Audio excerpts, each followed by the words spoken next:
Сайн байцгаана үзэгчдээ, та бүхэнд амралтын өдрийн мэндийг хүргэе. За, кино эхлэхийн өмнө нэвтрүүлэг маань эхлэхэд бэлэн болсон байна. За, өнөөдрийн болон маргаашийн буюу одоо Бямба Нэм гарагт 2 анги уран бүтээл маань бол Захирагч хэмээх Орос уран бүтээл байгаа. Өнөөдөр зүгээр ч нэг амралтын өдөр биш, Шагва их Ялалтын баярын өдөр. Тэгэхээр манай Монголын үндэсний олон нийтийн телевизийн кино алба энэ удаад Захирагч хэмээх кино 1989 оны бүтээл байгаа. Гэтэ бид тун саяхан орчуулад тэгээ яг дөнгөж доо оруулаад та бүхэндээ үзүүлэх гэж байна. Киноны үйл явдлыг нөгөө 2 дугаар дайны үйл явдал гаргаж байгаа болохоор харцаагаан кино бүтээл. Зөвлөлт холбоот улсын радио телевизийн захиалгаар бүтээв. Беларусь фильм төлөвлөж байна. Диалог студийн бүтээл Захирагч. Гол дүрд Виталий Зикора тоглолоо.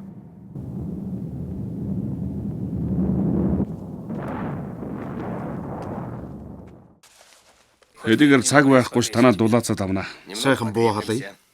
Ердий хөрөө. Тийм ээ анд минь одоогор аз манай талд. Хоёулаа хэр удаан буу халж байгаа вэ? Цэргийн сургуульд байхаас хойш 40 оноос хойш. Гэтэл одоо 43 он гарчихсан явдаг. Фронтод ирээд 3 жил болж 8 дахь жил нь биш үү? Чи чинь өнөөдөр юу болоод дурсамж яриад унав? Коля. Бид 2 хоногийн өмнө уулзсан. Удажээ. Гэтэл би амьд л явна. Мод тогшоо.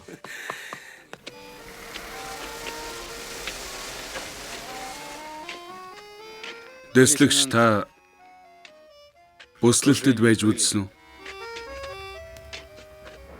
2 сар 18 хоног. Юу гэж? 41 онд Киевээс нэг захиа ирсэн. Тэгээд л сорог. Тэгэхээр айсан гинэ. Харамаа хоох болох нь.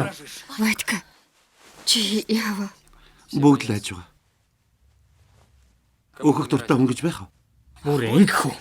Ватка. Хөнгө ухааны юм ярих нь аль босоод ир. Нагорны тэнд юу болов? Хотоохон нөхөр дэслэгчээ. Болгоомжтой. Тэсэр. Хотоохон. Тэстгэл юм шүү. Тэсэх хэрэгтэй. Тернорученко. Би Амралтаа утас холбооны хэрэгслээ аваад миний араас. Мэдлээ. Усаа хариу бид байраа солилоо. Юу миний араас гэж? Би хийж дуусаагүй. Би сумгууд руугаа явлаа. Гэхдээ таны командын байр энд үздэй. Тийм ээ. Энд командын байр. Энд ангийн штабын дарга ирнэ. Тэрнтэй л уучраа бол бүгдийг мэдж байгаа. За, тэгээд мэдээж Ялалтын баяр те. Одоо ингээд дайн тулаа нэг одоо улаан армийг одоо юу гэдгийг ялгуулсан байдал, тэрний хүчрхэг байдал. Ер нь тийм төлийн киног үзэнгүүт одоо юу гэдгийг одоо сая хойхон гарсан ч тэр те урагшаа гарсан ч тэр ер нь бол одоо бахархахын мэдрэмжтэй ерөнхийдөө ингээд төсөөргсөн Подольский курсант ч юм уу те Японы ангийн одоо энэ ингээд бодхон саяхан гарснаар бодох юм бол мэдээж ингээл дахиад нөгөө нэг алдар цуу явж байгаа нэгдүгürt энэс хоошоо урагшаа гарснууд нь ч гэсэн ер нь тиймэрхүү байдлыг бид мэдрүүлэх гээд байдаг тийм ээ. Энэ киноны хувьд болохоор арай өөр. Ягаад гэвэл одоо киноны зохиолчор одоо Василь Биков, за киноны найруулагчор бол Александр Карпов нар хамтран ажилласан байдаг. Тэгээ энэ хоёр уран бүтээлчийн киног ягаад онцлогтой гэж хэлэх гээд байна гэхээр энэ хоёр уран бүтээлч хоёулаа 2 дугаар танд гар бие оролцож явж байсан.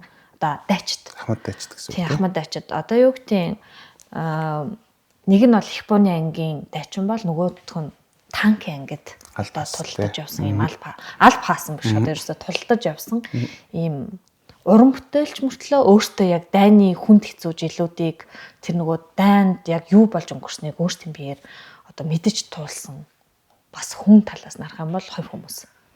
Тэгэхээр яг энэ үйл явдал дээрээ тулгуурлаад хоёр уран бүтээлч бол дайныг ямар ч нэмэлт хачир гоёл чимэглэхгүй хүмүүст нэг юм одоо юу гэдэг ихэнх уран бүтээлүүд бол мэдээж энэ ялтыг ялтын ялгуулсан их ялгалтыг харуулахын тулд дандаа хачиртай чимэгтэй чиний нөгөө хэлж байгаагаар хүнд хэцүү зовлон бэрхшээлүүдийн төдийлөн гаргадаггүй байж. Гэтэ энэ уран бүтээлчдийн хоршил бол кино уран бүтээл бол яг 100% бодит тухайн цагийг харуулах гэж зорьсон юм уран бүтээл юм байлээ.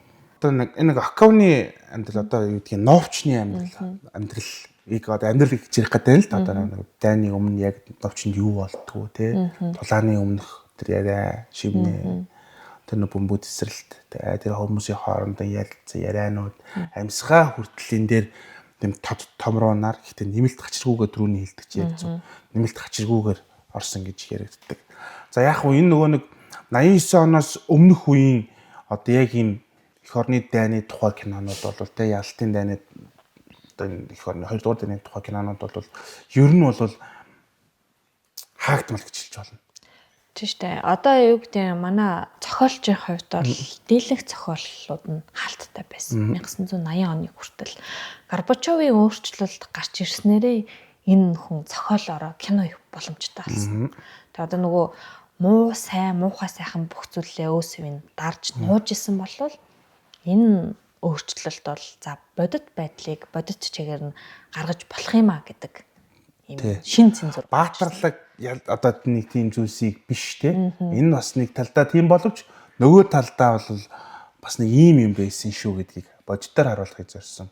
Хоёр одоо дайчны бүтээл гэх юм уу тийм ээ. Тэгээ тухайд бол одоо миний ойлголтоор ингэж байгаа. Тухайн генералууд нь те одоо цэрэг армийг удирдах байгаа армийг захирч байгаа захирагч нарын хувьд бол ер нь бол дээрээс ирж байгаа нөгөө нэг даалгаврыг одоо нэг хоёр төрөл гарч ирээд байгаа юм л та бид нар бол үг дуугүй биелүүлдэг.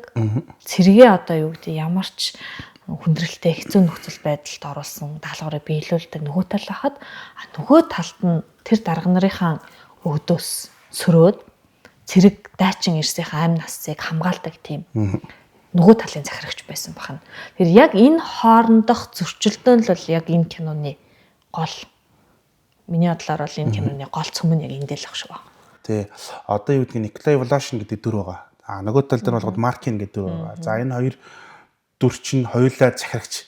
Гэхдээ дээрээс ирж байгаа тушаал буюу одоо нөгөө нэг энэ 60.5 дугаар өндөрлөгийг л хамгаалах эзлэх хэвээр. Гэтэ Японы дэмжлэггүйгээр эзлэнэ. Тухайд бол ямар шаардлагагүйгээр тэрийг зүгээр. Тэрийг одоо юу гэдгийг 60.5 дугаар өндөрлөгийг эзлээд оновчтой тактик гарахгүй. Нэг тухайн үеийн дарга нарын юуны амбиц л яваад байсан юм шиг байна тий. Шуган тэрийг эзэлж аваад цаасан дээр бичих юм Москва руу явуулдаг. Удирдагч нар урагшсан гэдэг юм явах хэвээр. Гэтэл тэрний золиос нь маш олон цэргүүд амь нас үргэлжлэх гээд байгаа. Тийм одоо нөгөө нэг гой одоо юу гэдэг дайны гой тактик ерөөсөө явахгүйгээр зөвхөн тушаалыг биелүүл өгөө болвол эсэргүү болно. Тэгээд торгуулийн сумын руугаа яваа гэдэг л одоо нөгөө нэг юу дүрм үйлчилдэг байсан юм шиг байна. Тэнгүүд яг Волошин чинь болонгот тэр талд нь те үгүй би бол явуулахгүй. Энэ бол цэвэр амиа хөрөлт. Тийм. 60.5 дугаар өндөрлөг бидэнд ер нь хэрэггүй.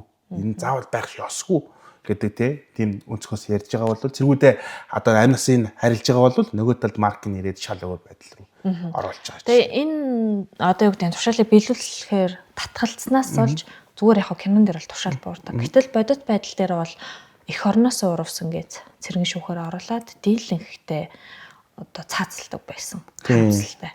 Нэг бол нөгөө торгуулийн сумын руу явж байлтуулдаг байсан.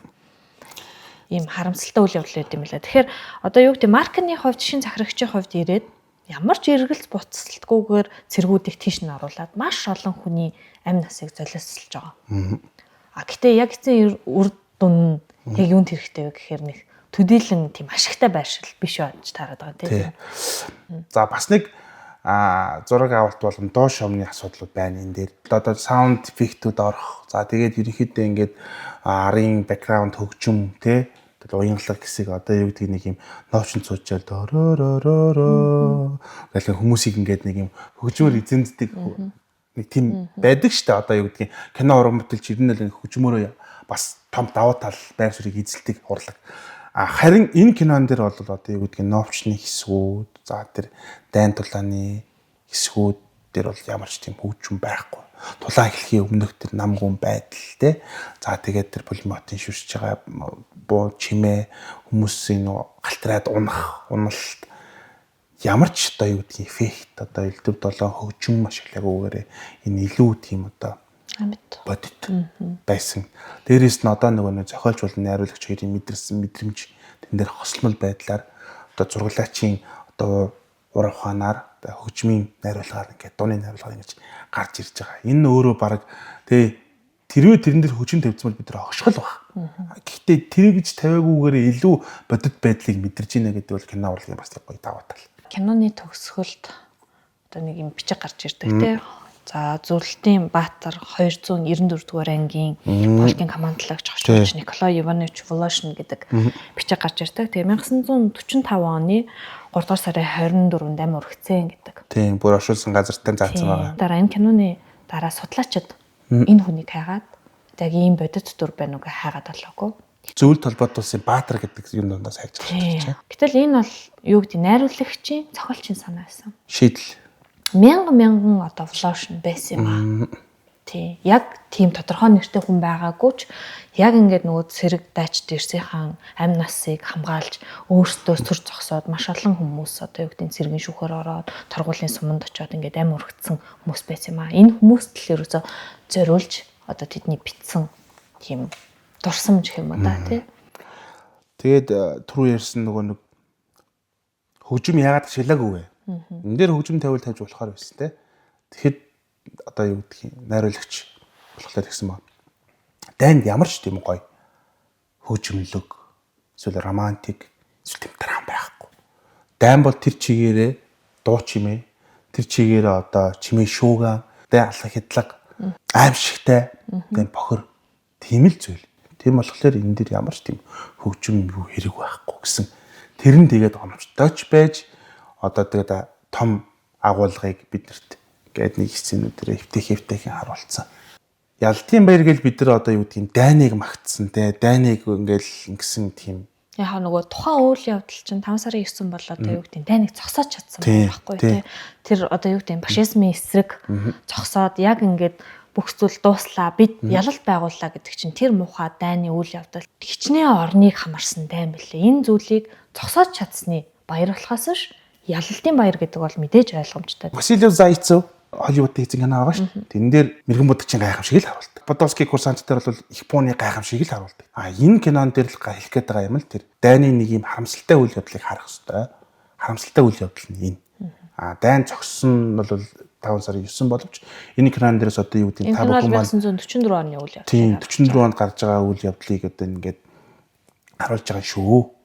Бусдаар бол одоо юу гэдэг нэг тийм дайныг магтан дуулсан ч юм уу тийм талаас бид нар санах л ёстой. Энэ их ялалтанд хүрэх гэж энэ өдрийг тэмдэглэх гэж ямар их залуучууд те тухайн цаг үед юу тулсан чиний нөгөө оковны амьдрал гэж ярьж нуучин байгаа залуучуудын амьдрал тэнд яг ер нь юу өрнөж байгаа юм бодит байдал дээр ямар байсан гэдгийг илүү одоо яг 100% бодит талаас нь л үзүүлж. Тэгээ энэ дээр бас нэг хэлэх ёстой юм нь юу гэхээр хэлмээр байгаа юм нь юу гэхээр цэрэг бол цэрэг.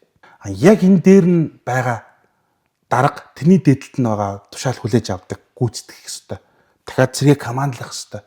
Тэр даргын нөгөө нэг нь дотоод зөрчил тий дотоод өөрийн нөгөө өөрөө өөртөөгөө харьцаж байгаа тэмцэлж байгаа тэмцэл тэгээ дээшээгээ тэмцэж байгаа тэмцэл тий энэ бол одоо ерөнхийдөө энэ хов хүн гэдэг талаасаа бодох юм бол асар том дарамт дайны хүмүүсийн өхлөр илгээх хоёр сонголт л байна.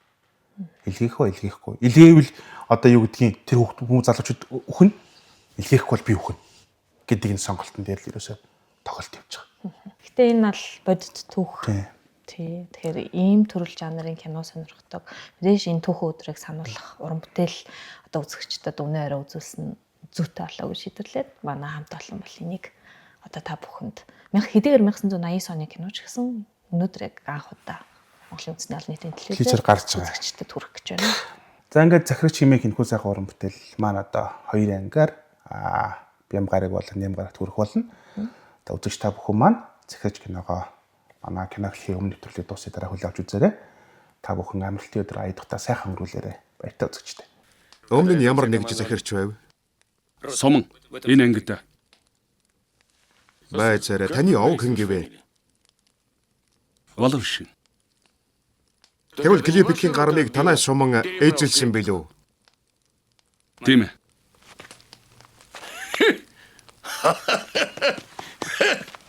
Зөвлөлт холбоот улсын радио телевизийн захиалгаар бүтээв. Беларусь фильм төлөвлөж байна. Диалог студийн бүтээл захирагч. Гол дүрд Виталий Зикора тоглолоо. Буудлагын 294-р хорон захирагч Зөвлөлт холбоот улсын Баатар хошууч Волошин Николай Иванович 1945 оны 3 дугаар сарын 24-нд амиурагдж Дорнод Брүсийн Штандорфоос 350 метрийн зайд орших ах дүүсийн булшинд оршуулсан архивын лавлгаа